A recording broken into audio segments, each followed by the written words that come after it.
A peony can live in the same spot in your garden for 50 years and bloom harder every single season. There are peonies growing in American gardens right now that are older than most of the people watching this video. That kind of longevity is built into this plant. It is not something you create. It is something you either protect or quietly destroy through what you do in the months after those flowers drop. Most peonies in backyard gardens across this country are only performing at about 40% of what they are actually capable of.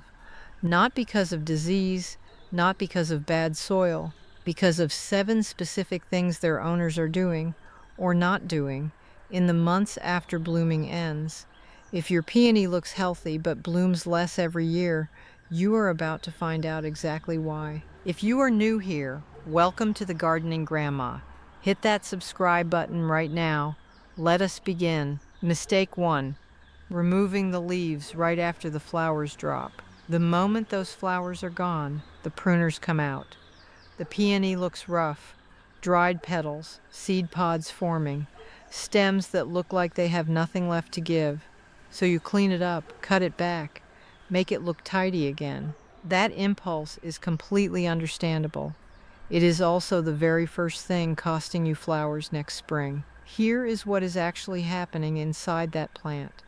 The moment your peony finishes blooming, every single leaf is working as an energy collector. Photosynthesis does not slow down when the flowers drop. It accelerates. Every leaf is pulling sunlight in, converting it to energy, and sending that energy downward through the stems directly into the root crown. And inside that crown, something critical is happening. Renewal buds are forming. These are the actual physical structures that become next year's flowering stems. Cut those leaves off in June or July, and you cut off the energy supply to those buds while they are still developing. The buds do not die. They just grow weak. They grow small. They grow underpowered. And next May, when you are standing in your yard wondering why the bloom count dropped again, that decision you made with a pair of pruners in July is the reason. Think about it this way. Cutting a peony's leaves off in midsummer is the same as unplugging your phone charger at 30% and then wondering why it dies before noon the next day. The leaves are the charger. The renewal buds are the battery. The correct move after blooming ends is simple. Remove only the finished flower head, cut straight down to the first fully healthy leaf below it. That single cut stops the plant from wasting energy forming seeds while keeping every leaf and every stem in place and working. Everything else stays until autumn. Every stem, every leaf. The only things that come off are stems that are visibly snapped, lying flat, blackened, or showing clear signs of disease. That is sanitation. That is not shaping. There is a significant difference between the two. Mistake 2. Burying the crown with mulch. Mulch, used correctly, is one of the most beneficial things you can do for almost every plant in your garden. But mulch used in the wrong place around a peony is one of the most reliable ways to silently destroy bloom production over 3 to 5 years without a single visible warning sign. Peony renewal buds must remain within 1 to 2 inches of the soil surface. This is not a preference or a general guideline. It is a biological requirement. Those renewal buds need the temperature fluctuation that only occurs near the surface, the warming of late winter soil, the specific cues that trigger proper spring emergence. Go too deep and those signals get muffled. The buds wake up late, develop slowly, and produce fewer and smaller flowering stems as a direct result. Here is how most gardeners unknowingly create the problem. Every spring, a little compost gets added. Every fall, a little mulch gets spread. Each layer seems harmless by itself, but 5 years of half-inch layers is 2.5 inches of artificial depth added directly over that crown. At that depth, the renewal buds are warming slower in spring, staying wetter longer after rain, and sitting in conditions that progressively reduce their capacity to produce the flowering stems your peony is actually capable of growing. Here is what most gardeners never discover until the damage is already done. The plant looks completely healthy the entire time. Full leaves, strong stems, The bush looks great. The damage is invisible above ground until it shows up as fewer flowers. And by the time you notice fewer flowers, the mulch has already been compressing that crown for multiple seasons. My rule now is simple. Mulch sits a minimum of 6 to 8 inches away from the base stems of any peony I am growing, never touching the stems, never piled against the crown. And if mulch has already accumulated over the crown across multiple seasons, use your hands to pull it back, gently from the center outward. You are working within inches of next year's flowers. One careless scrape with a metal tool can remove a renewal bud the plant spent the entire summer forming. Mistake 3.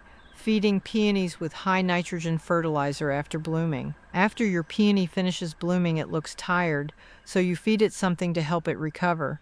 And within 2 weeks, the leaves are darker green, bigger, thicker, more lush than they have been all season. It looks like it is working. It is not working. You are growing leaves, you are not growing flowers.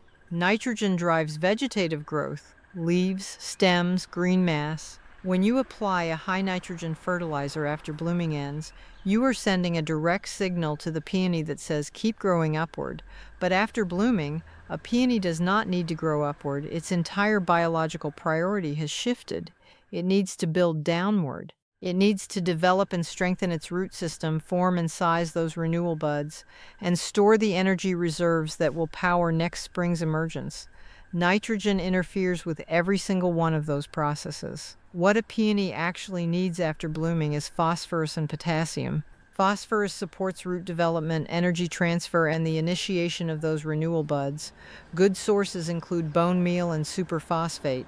Potassium builds cold hardiness and directly supports the structural development of next season's flowering buds.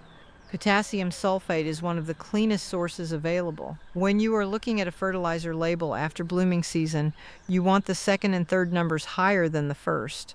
A ratio like 3-10-10 or 4-12-12 is what you are looking for. And never pour fertilizer directly into the center of the peony bush. The feeder roots run outward from the plant, not straight down under the stems. Scratch a shallow ring into the soil about 10 to 12 inches out from the base. Apply your fertilizer there. And always water the soil thoroughly before any fertilizer goes down. Dry soil combined with concentrated fertilizer does not feed your plant. It burns the roots. We are halfway through. Before we continue, if any of this is landing for you, hit subscribe right now. I put out gardening advice every single week and I do not want you to miss it. Drop a comment below and tell me which mistake you have been making. I read every single one. Mistake 4. Ignoring watering after the blooms are finished. Once the peony flowers are gone, it stops being exciting. The tomatoes need water, the hanging baskets need water, the roses need water. The peony is just standing there, big, green, established, and quiet. It looks like it can handle itself, so it goes to the back of the line. But between late June and late August, peonies are at peak root metabolic activity.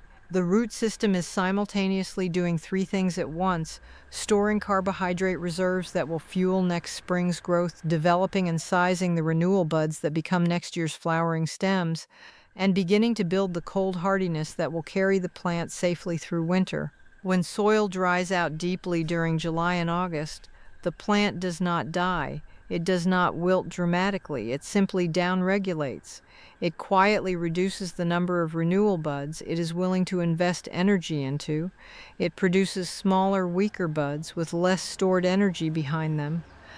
And that decision made silently underground in August shows up as fewer flowers the following May. For most gardeners, the correct approach during dry periods is deep watering once every 7 to 10 days, 5 to 10 gallons per mature bush, delivered slowly at the base, never overhead. Wet peony foliage in warm, humid conditions is an open invitation for gray mold to establish on your plant.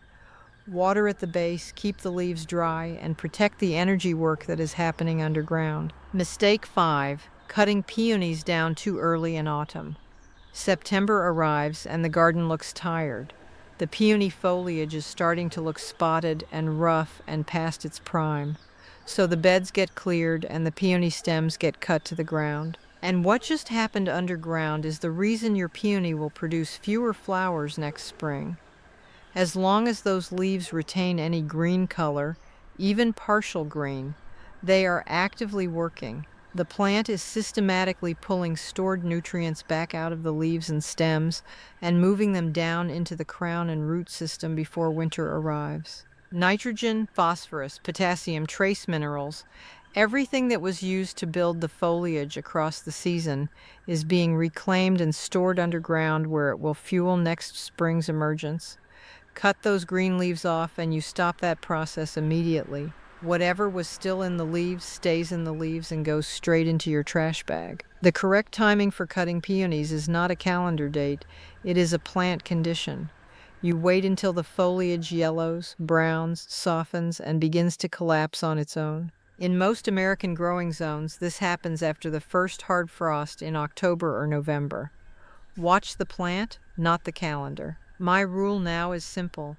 For herbaceous peonies, cut all stems to within half an inch of the soil surface after foliage dies back. Do not leave tall stumps. They collect moisture, create rot entry points at the crown, and physically interfere with new spring shoots trying to push through. For tree peonies, do not cut the canes at all. The living canes carry every single flower bud for next season on their surface. Remove those canes and you remove the flowers. For peonies, cut after complete foliage dieback, but preserve the slightly woody crown base carefully. Do not tear it, cut above it, and leave it intact. Mistake 6. Treating every peony exactly the same way. This is where most peony advice falls apart completely. It tells you what to do with peonies. It never tells you which peony you actually have. And that gap has caused gardeners to accidentally destroy plants they spent years growing by following instructions that were completely correct for a different type of peony than the one sitting in their yard. There are 3 distinct types. The first is the herbaceous peony, the most common type in American gardens. Classic big fragrant blooms, traditional round bush shape, dies completely to the ground every autumn and reemerges from below ground renewal buds every spring. This plant can live and bloom productively in the same spot for 30, 40, even 50 years without mandatory division. The second is the tree peony, and this is where the most damaging mistakes happen. A tree peony is a true woody shrub. The canes remain alive and above ground through winter, dormant, not dead. And here is the critical fact. Every single flower bud for the following season is physically located on those woody canes. If you cut a tree peony to the ground in autumn the way you would cut a herbaceous peony, you have just removed 100% of next season's flowers in a single afternoon. The third is the peony, also called an intersectional hybrid, created through a cross between a herbaceous and a tree peony. It combines the cold hardiness and dieback habit of the herbaceous peony with the extraordinary flower color range of the tree peony, giving gardeners access to yellow, apricot, coral, and deep burgundy blooms that were previously impossible to grow at scale. Established O varieties produce significantly more blooms per plant than either parent, with structurally stronger stems and a longer bloom window because buds open in sequence rather than all at once. Do you know which type of peony is actually growing in your yard? Drop it in the comments below, herbaceous, tree, or ito. If you are genuinely not sure, describe what your plant looks like in November, and I will identify it for you directly in the replies. Mistake 7. Dividing a healthy peony just because it is old. Someone told you, or you read it somewhere, that peonies need to be divided every few years to stay healthy and keep blooming well. That piece of advice has caused more unnecessary peony failures in American gardens than almost anything else on this list. And the reason it is so damaging is that it sounds completely reasonable. Here is the reality. A healthy, well-blooming herbaceous peony is documented to bloom productively on the same site for 50 to 100 years without division. There are peonies growing in American gardens right now that predate World War II. They have never been divided. They bloom harder every single year. Division is a rescue tool or a propagation method. It is not routine maintenance. And after any division, regardless of how carefully it is done, a peony invests all available energy into reconstructing its root system, not into flowering. The first year after division, most peonies produce 0 flowers. The second year, light flowering is possible. The third year, the plant begins approaching normal production again. If you divide a peony that was producing 20 to 30 blooms per season out of habit, you have just exchanged 3 years of full bloom production for 3 years of recovery from a wound you did not need to inflict. There are exactly 4 legitimate reasons to divide a peony. Bloom count has declined noticeably over 2 or more consecutive seasons, despite correcting all other care mistakes. The center of the crown has died out, while growth happens only on the outer ring. You want to propagate a specific variety to share or preserve it, or the plant is in a location that has become genuinely unsuitable. Deep shade, root competition, or persistent drainage problems that cannot be corrected. If division is genuinely needed, late August through late September is the correct window.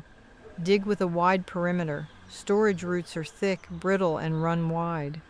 Wash the crown clean so renewal buds are clearly visible before any cuts are made. Each division must carry a minimum of 3 to 5 healthy renewal buds plus substantial attached storage roots.